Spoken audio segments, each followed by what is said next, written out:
The wind howled mercilessly across the barren landscape, carrying dust and memories alike through the vast expanse of the Arizona Territory. William Hargrove sat motionless atop his chestnut stallion, squinting against the setting sun that painted the desert in hues of amber and crimson. At 53, his weathered face told the story of a man who had survived the harshest elements the frontier had to offer. The Civil War had claimed his youth. Bounty hunting had hardened his resolve, and years of solitude had taught him the value of silence. His calloused hands, now resting on the worn pommel of his saddle, had taken lives and saved them in equal measure. The revolvers holstered at his hips, Colt peacemakers that had seen more use than most, were as much a part of him as the scars that crisscrossed his sun-bronzed skin. If you're enjoying this story, please subscribe to the channel. I'd love to know what city you're watching from. 3 days had passed since the storm had swept away his intended route, forcing him to navigate through unfamiliar territory. The flash flood had washed out the trail to Tucson, carrying with it his carefully laid plans to collect on the bounty for the Sutton brothers. William had lost his pack mule, most of his supplies, and very nearly his life to the raging waters. Now, with dwindling rations and an uncertain path ahead, he followed a game trail that snaked through the rugged landscape, hoping it would lead to water or perhaps a settlement where he could replenish his supplies. His years as an Army scout had taught him to read the land like a book, but the recent storm had rewritten the pages, leaving him in a chapter he hadn't anticipated. The distant silhouette of smoke rising against the darkening sky caught William's attention. His hand instinctively moved to his revolver, a reflex born from decades of caution.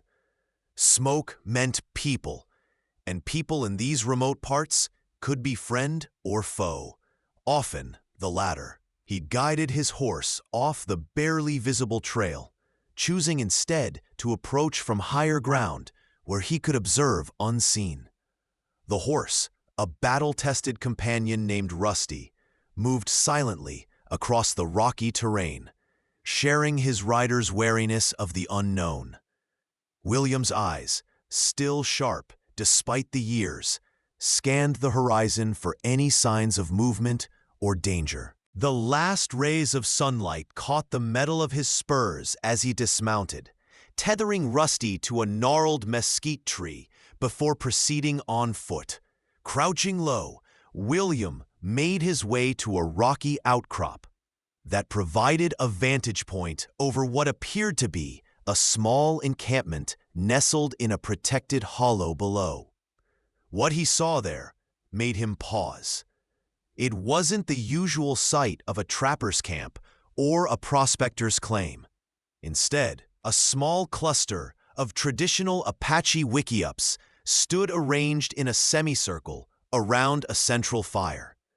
But something was off. There were no men visible, no warriors standing guard as would be customary.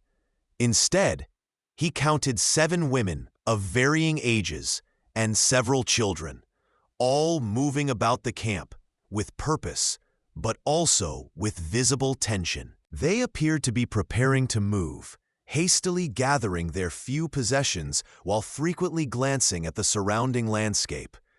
William had encountered enough Apache bands during his time as a scout to recognize the signs of a group in distress.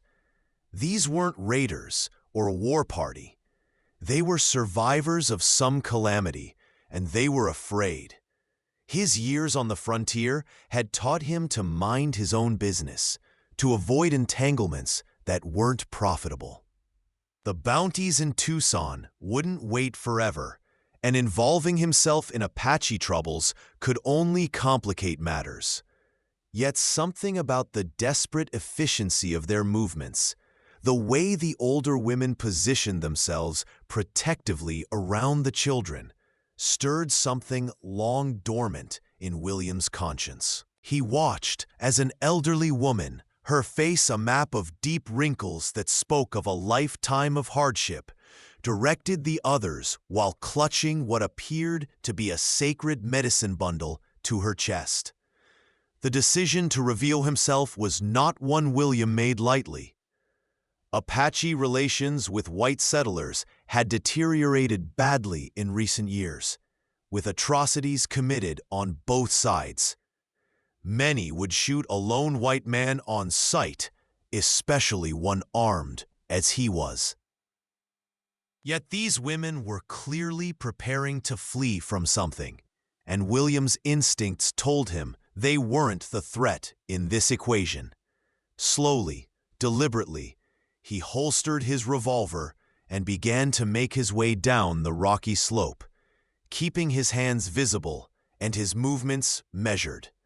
The moment he emerged from the shadows, the camp froze. A young woman spotted him first, giving a sharp call that brought all activity to a halt. In an instant, the older women pushed the children behind them, while two younger women raised ancient but serviceable rifles in his direction. "I mean no harm," William called out, his voice rough from disuse.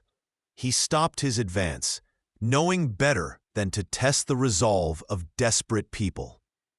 The standoff stretched, taut as a bowstring, while the elderly woman stepped forward, her eyes narrowing as she assessed the stranger before her. William had learned enough Apache phrases during his scouting days to offer a greeting, which he did with careful pronunciation. The gesture didn't lower the rifles, but it caused a flicker of surprise to cross the old woman's face. She spoke rapidly to one of the younger women, who responded without taking her eyes off William. The old woman then stepped closer, her gaze unwavering and penetrating, as she addressed him in halting but clear English. "Why does a white man travel alone in Apache land?" she asked, her voice carrying the authority of one accustomed to being heeded. William explained about the storm, the washed-out trail, his lost supplies. He omitted mention of the bounties he pursued, offering instead that he was a former scout heading to Tucson on personal business. As he spoke, he noted how the women continued their hasty packing, even while maintaining their vigilance. Something was clearly driving them to abandon their camp with such urgency. The old woman, who introduced herself as Nitika, regarded him with a mixture of suspicion and calculation. After a long moment of consideration, she gestured for the others to lower their weapons, though they did so with visible reluctance. "You are known to the Apache," Nitika said, not as a question, but as a statement. "Some called you Shadow Walker when you rode with the Blue Coats." The name struck William like a physical blow. It had been years since anyone had addressed him by that Apache name, given to him by a band he had once helped guide safely to their reservation, when renegade soldiers had planned to massacre them instead. That incident had ended his career as an Army scout and nearly his life when he turned his rifle on his own commanding officer to prevent the slaughter. The memory of that day still haunted his dreams. "Yes," he acknowledged, his face remaining impassive despite his surprise. "That was many winters ago." Nitika nodded, seeming to come to a decision. "The spirits have sent you to us in our time of need, Shadow Walker. 3 days ago, our men left to hunt in the mountains. Yesterday, riders came, white men and Apache traders who work for the reservation agents. They attacked without warning, killing our few remaining warriors and taking our strongest women." Her voice remained steady, but William could see the grief and rage burning in her eyes. "They will return for us tomorrow. They take Apache women and children to sell in Mexico. Many moons have passed since you walked among us, but if you are still the man who stood against his own people to protect ours, we ask for your help." The weight of her words settled over William like a physical burden. He had left that life behind, had sworn to involve himself no more in the endless conflicts between whites and natives. His days of taking sides were long past. Now he hunted only those with bounties on their heads, a simple equation of risk and reward. Yet, looking at the frightened children and the defiant but desperate women before him, William felt the stirrings of a conscience he'd thought as dry and dead as the desert around them.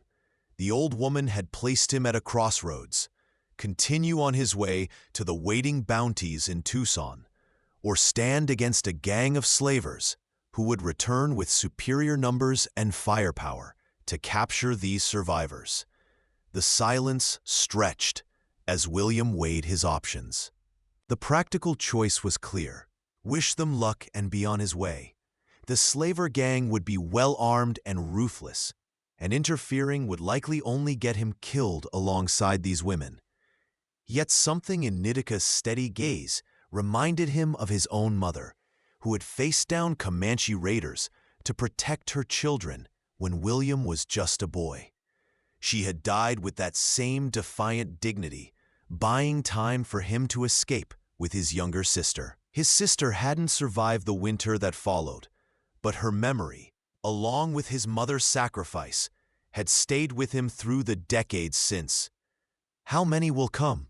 he finally asked, his tone making it clear he had not yet committed to their cause.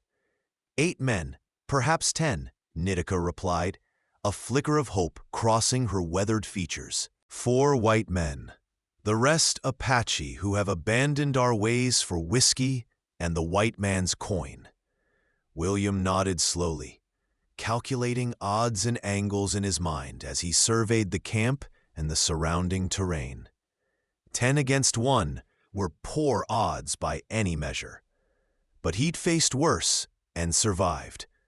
If the women could shoot, and if they had the courage to stand and fight, rather than merely flee, they might have a chance. But first, he needed to understand exactly what he was dealing with. "Tell me everything you know about these men," William said, "and show me where they will come from." As the night deepened, William listened as Nitika and the others described the slavers in detail, their weapons, their tactics, and the route they would likely take on their return. The gang was led by a man called Jackson, a former army officer, discharged for brutality, who had found a profitable trade in capturing Apache women and children to sell across the border. The women who had been taken the day before included Nitika's granddaughter and several other young women of the clan. The remaining women had managed to hide with the children during the attack, but knew the slavers would return to sweep the area more thoroughly once they had secured their first captives in a temporary camp nearby. William recognized the pattern. It was a tactic he had seen before from bandits who preyed on isolated homesteads. After hearing their account, William made his decision. "I'll help you," he said, his voice carrying the finality of a man who had crossed the line from which there was no return. "But we won't run, and we won't just fight. We're going to take the fight to them first." The plan he outlined was bold, perhaps reckless, but it offered better odds than a desperate last stand or a futile attempt to outrun mounted pursuers with children and elders in tow. They would use the darkness to their advantage, striking at the slavers' camp before dawn to free the captives. Then, they would prepare an ambush for any survivors who might pursue them. It was a plan born of William's years as both hunter and hunted, a strategy that relied on surprise and precise execution rather than overwhelming force. As the women gathered around to hear William's plan, he noted the determination in their eyes. These were not helpless victims, but survivors who had endured generations of hardship. Among them was Elena, a woman in her 30s who had learned English from missionaries and whose husband had been killed in the initial attack. Her eyes burned with a cold fury as she cleaned an old Springfield rifle, her movements precise and practiced. There was also Kiona, barely more than a girl at 17, but already showing the steely resolve of a warrior as she listened intently to William's instructions. The oldest among them, besides Natika, was a woman called Tala, whose skill with medicinal herbs was matched by her ability with a knife, which she demonstrated by hitting a mark on a tree from a surprising distance. Throughout the night, William worked with the women, assessing their skills and preparing them for what was to come. He was surprised by their proficiency with weapons, a necessity for survival in these contested lands. Elena, in particular, proved to be an excellent shot with her rifle, explaining that her late husband had been a hunter who had taught her well. Kiona's keen eyes made her invaluable as a scout, able to spot movement in the darkness that even William missed. The younger children were instructed to remain hidden with the eldest women in a concealed cave nearby, while those old enough to hold a weapon would join the fight if necessary. As the fire burned low and the stars wheeled overhead, William found himself feeling something he hadn't experienced in years, a sense of purpose beyond mere survival.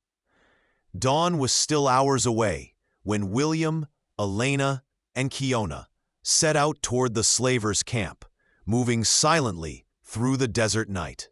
A had left Tala and 2 other women to prepare the ambush site in case their raid failed and they needed to fall back with the captives. The moon provided just enough light to navigate by as they followed a dry creek bed that would lead them near their target. William moved with the practiced stealth of a man who had spent decades stalking both men and beasts, while Elena and Kiona followed his lead, their moccasined feet making no sound on the rocky ground. But weight of his peacemakers at his sides was reassuring, as was the Winchester rifle slung across his back.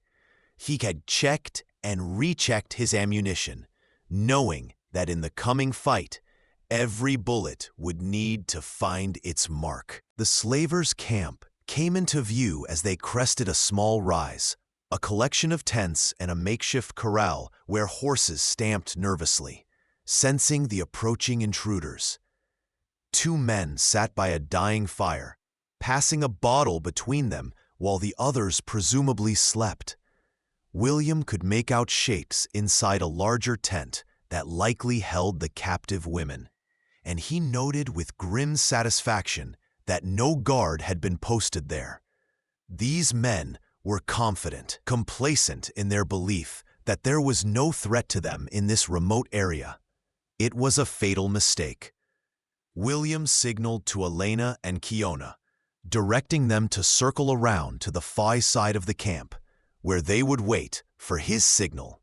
Their task was to free the captives during the confusion he would create, while he would draw the slavers' fire and eliminate as many as possible in the initial assault. William watched as the 2 women disappeared into the darkness, moving with a grace and silence born of a lifetime in this harsh land. When enough time had passed for them to reach their positions, he extracted a small mirror from his pocket, one he had used in his scouting days to signal across distances. Catching the moonlight, he flashed it twice in the direction where Elena and Kiona waited, receiving a single flash in return. It was time. Drawing both peacemakers, William took a deep breath, centering himself as he had done countless times before in moments when life and death hung in the balance. Then, with deadly precision, he fired both revolvers simultaneously, dropping the 2 men by the fire before they could react. The reports echoed across the camp, shattering the night's silence and unleashing chaos. The camp erupted into frantic activity as men emerged from tents, grabbing for weapons and shouting in confusion.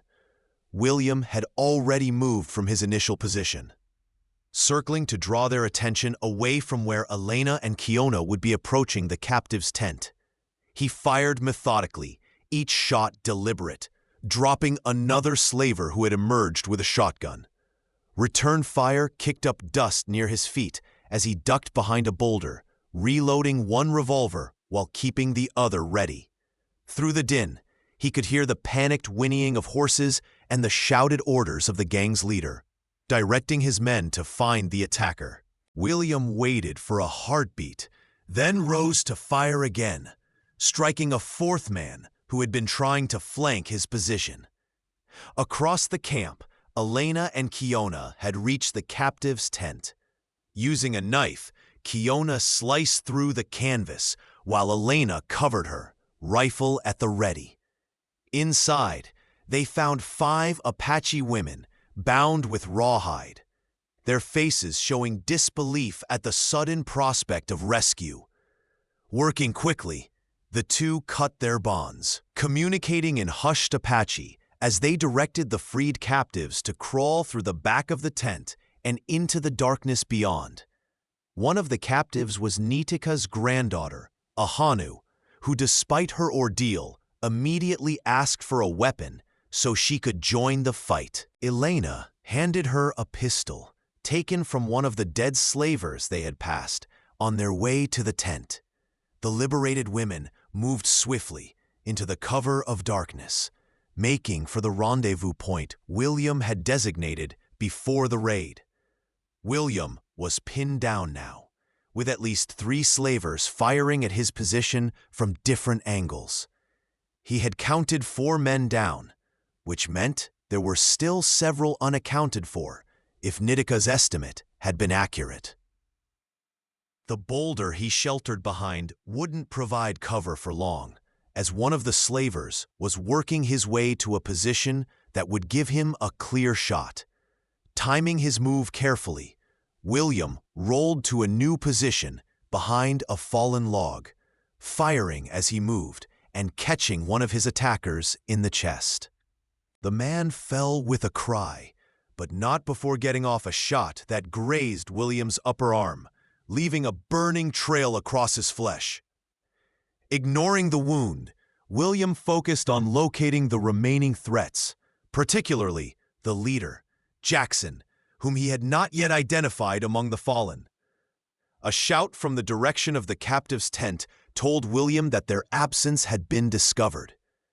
The distraction was enough for him to risk a move toward the horses, knowing that denying the slavers their mounts would be critical if any escaped the immediate fight. As he reached the makeshift corral, he came face to face with a tall, broad-shouldered man with a scarred face, who could only be Jackson. The former officer held a cavalry saber in one hand and a Remington revolver in the other, his eyes widening in surprise at the sudden confrontation. "You've cost me a lot of merchandise, old man," Jackson snarled, bringing his pistol to bear. William fired first, but Jackson had already moved, the bullet grazing his side rather than finding its mark. The 2 men circled each other in the pre-dawn darkness, each looking for an advantage.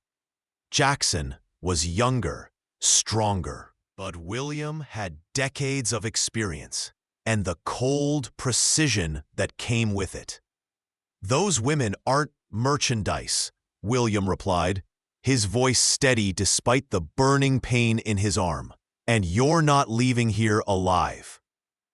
Jackson laughed, a harsh sound devoid of humor. "I've killed a dozen men better than you," he boasted, lunging forward with the saber while firing the Remington.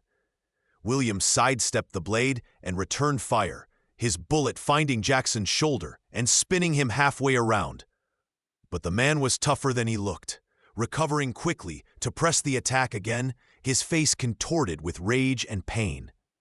The clash of steel on steel rang out as Jackson's saber met the barrel of William's revolver.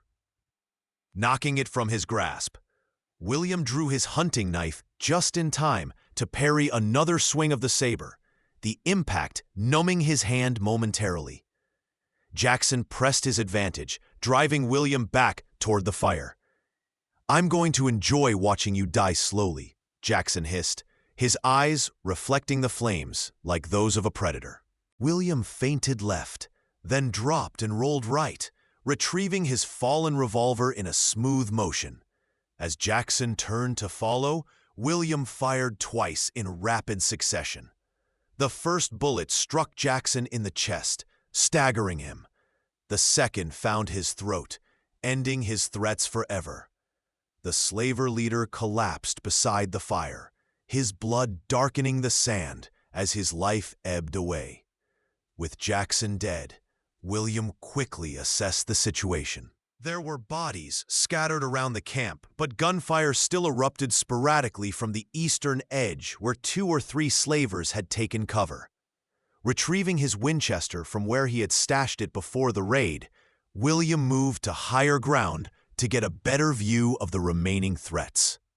As he did, he spotted Elena and Kiona leading the freed captives toward the rendezvous point, successfully slipping away in the confusion of battle. Satisfied that they were safe, William turned his attention to finishing what he had started. The remaining slavers, realizing their leader was dead and their captives gone, had begun a desperate retreat, making for the few horses that hadn't broken free during the fighting. William took aim with the Winchester, the rifle's report echoing across the camp as one of the fleeing men fell from his saddle.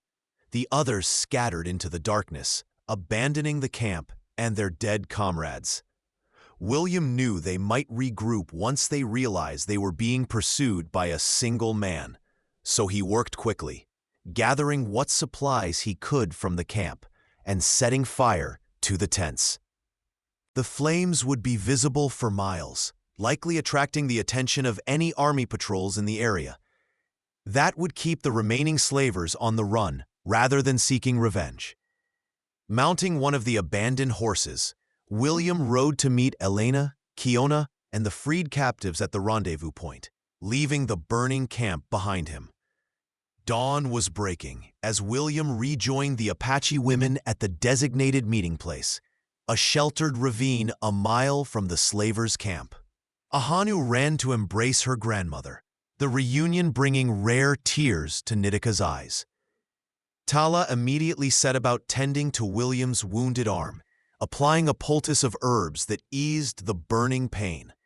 The other women were already preparing to move, knowing that even with the slavers scattered, they remained vulnerable in this exposed position. William outlined his plan.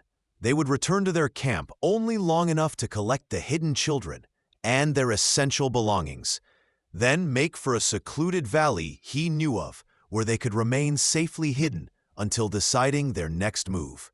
It wasn't a permanent solution, but it would keep them alive. As they traveled, William rode alongside Nitika, who studied him with eyes that seemed to see beyond his weathered exterior. "You have lost much in your life, Shadow Walker," she observed, her voice carrying the weight of wisdom earned through decades of hardship. "Yet you still fight for others." William was not a man accustomed to discussing his past or his motivations, but something about the old woman's direct gaze compelled honesty. "I've done things I'm not proud of," he admitted, his gaze fixed on the horizon. "Helping you doesn't balance those scales, but perhaps it's a start." Nitika nodded, as if his answer confirmed something she had already known. "The storm that changed your path was not just wind and rain," she said. "The spirits guide us to where we must be." The reunion at the camp was joyous, despite the urgency of their situation, with children running to mothers and sisters they had feared never to see again. William kept his distance, maintaining a watchful eye on their surroundings, while the clan gathered their belongings and prepared to move on. Elena approached him as he stood sentinel, offering him water from a clay jar. "My husband would have called you a brother for what you did," she said simply. William accepted the water with a nod of thanks. "Your husband taught you well," he replied, acknowledging her skill in the raid. He would be proud. A ghost of a smile crossed Elena's face before she returned to help the others, leaving William to his thoughts and the vast expanse of desert stretching before them. By midday, they had reached the valley William had spoken of, a hidden pocket of green, nestled between towering red rock formations. A small spring provided fresh water, and the high walls offered protection from both the elements and unwanted eyes. As the clan set about establishing a temporary camp, William found himself at another crossroads. His original path to Tucson and the waiting bounties beckoned, a return to the solitary existence he had carved out for himself. Yet watching the women and children work together to create shelter and safety in this harsh land stirred something within him that he had thought long dead. A sense of belonging, of purpose beyond mere survival. The bounties would wait, he decided. These people needed protection until they could reach the safety of their relatives' lands to the north. 2 weeks passed in the hidden valley, during which William scouted the surrounding territory for signs of pursuit, while the Apache clan recovered their strength. The children, initially wary of the tall white man with the twin revolvers, gradually warmed to his presence, especially when he began teaching some of the older boys tracking skills. Elena and Kiona often accompanied him on his scouting expeditions, their keen eyes and knowledge of the land proving invaluable. During the evenings around the fire, Nitika would share stories of the Apache people, tales of resilience and courage that stretched back generations. William found himself listening intently, recognizing in these narratives echoes of his own journey through life's hardships. On the 15th day, as William returned from a scouting trip that had taken him farther afield than usual, he brought news that would alter their plans. A cavalry patrol was sweeping the area, not looking for the Apache clan specifically, but certainly reporting any native presence they encountered. Additionally, he had found signs that some of the surviving slavers had regrouped and were also searching, likely seeking both revenge and to recapture their lost merchandise. The hidden valley would not remain secure for much longer. After conferring with Nitika and the other women, a decision was reached. They would make for the northern territories where Nitika's cousin led a band that had successfully remained independent of the reservation system. It would be a difficult journey, but with William's guidance, they stood a chance of making it safely. The departure from the valley was made in darkness, with the clan moving in single file behind William as he led them through narrow canyons and across rocky plateaus where they would leave minimal tracks.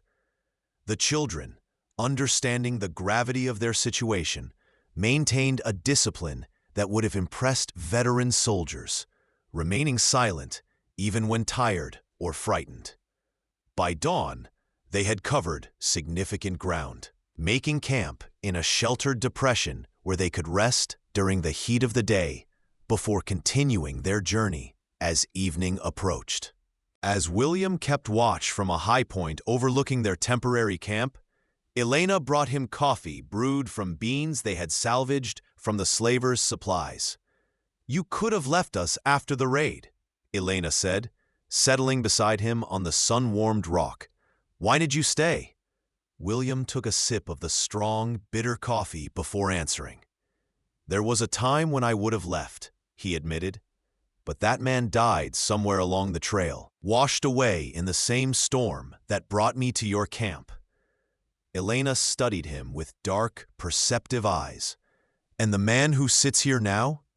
What does he want from life?"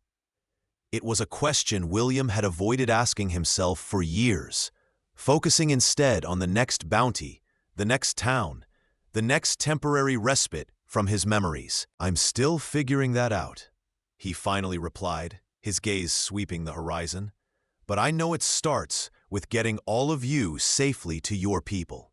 The journey north took them through some of the harshest terrain the Arizona Territory had to offer, across sun-baked flats where heat mirages danced on the horizon, and through narrow canyons where flash floods remained a constant threat. William's experience as a scout proved invaluable, as did the Apache women's deep knowledge of how to find water and food in this seemingly barren landscape. They avoided settlements and known trails, making their way instead through the forgotten corners of the territory where few white men ventured. Twice they spotted cavalry patrols in the distance, and once they were forced to hide for a full day in a cave as the surviving slavers passed within 100 yards of their position. Each challenge they overcame together strengthened the bond between William and the clan, transforming him from reluctant protector to trusted companion. On the 23rd day of their journey, as they made camp in the shadow of a towering mesa, Nitika approached William with a leather bundle in her hands. "Tomorrow we will reach my cousin's lands," she said, her voice carrying both gratitude and a hint of sadness. "You have walked a long road with us, Shadow Walker, and kept your promise to keep us alive." She held out the bundle, which William accepted with a respectful nod. Unwrapping it, he found a beautifully crafted knife with a handle of polished bone and a blade that caught the firelight like liquid silver. "This belonged to my grandfather," Nitika explained. "It is said that it finds its way to those who are meant to carry it. I believe it has found its next keeper." William ran his thumb along the knife's edge, feeling its perfect balance and keen sharpness. It was a gift of immense value, both practically and symbolically. "I am honored," he said simply, knowing that any more elaborate expression of gratitude would be unnecessary between them now. Nitika nodded, satisfied, then gestured to where the rest of the clan was gathered around the fire. "Tonight, you will join us in the ceremony of belonging," she declared. "Though your blood is not Apache, your spirit has proven itself worthy of our family."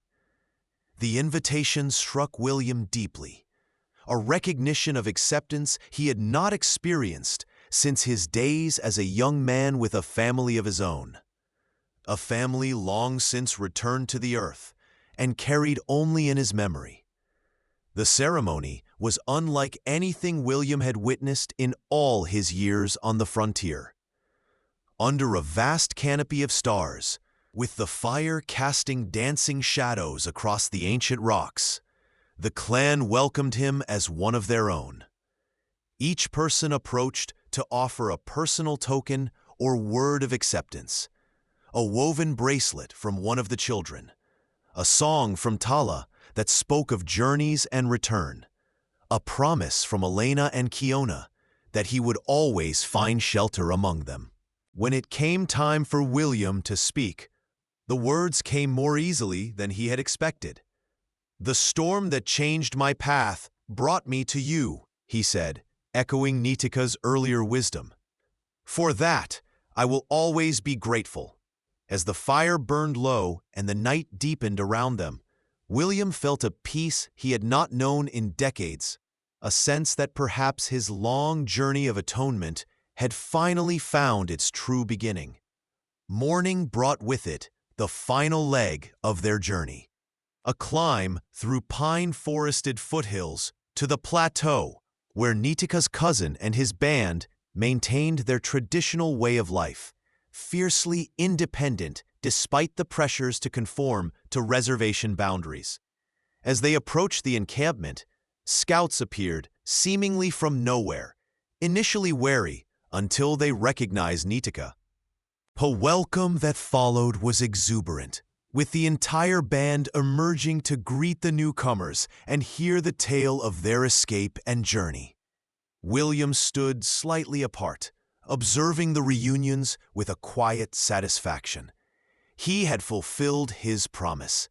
They were safe now, among their own people, free to live according to their traditions, away from those who would exploit or destroy them.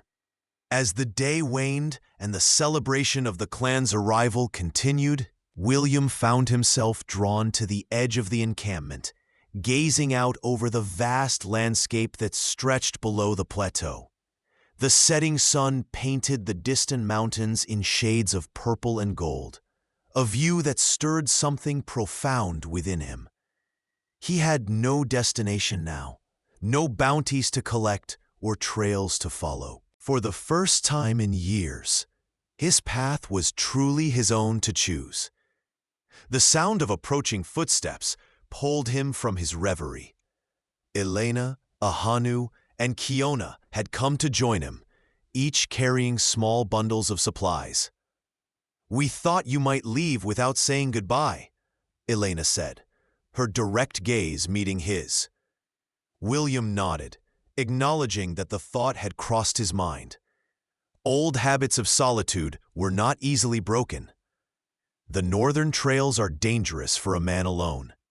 Kiona observed, offering him one of the bundles, dried meat, corn cakes, and medicinal herbs carefully wrapped in a trade blanket.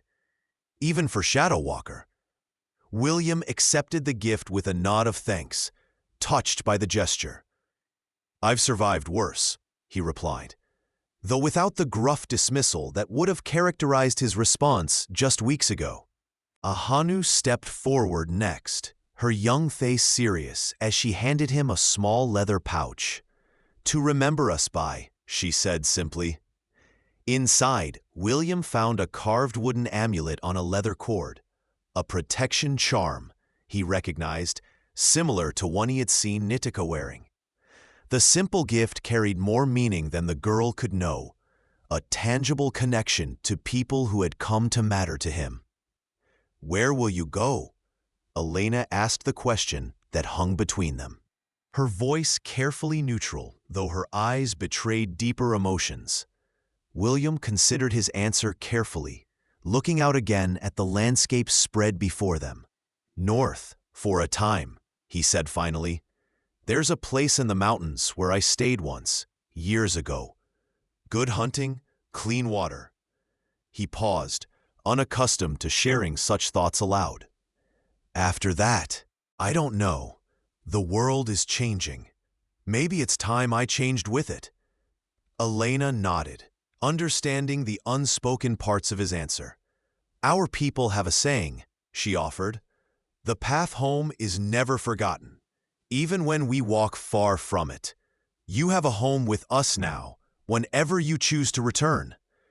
The weight of her words settled over William like a mantle of responsibility and possibility intertwined.